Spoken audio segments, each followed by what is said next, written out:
Good morning, guys. So before we start our practice, I just want to read a Bible verse. Matthew 24:14 sabi, "And the gospel of the kingdom shall be preached in all the world for a witness unto all nations, and then shall the end come." Meron tayong purpose kung bakit tayo nabubuhay sa mundo. May binigay ang Diyos na mandate para sa isang Kristiyano, para sa isang anak ng Diyos. At yun yung to preach the gospel. Masarap mabuhay sa araw-araw kung alam mo yung purpose mo.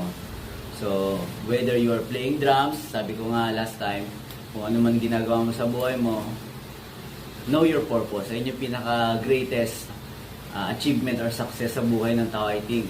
Kasi, ayun yung sabi sa Bible, di ba? Bakit ka nabubuhay? Kailangan malaman mo. Okay, so tara, let's go. Drops tayo.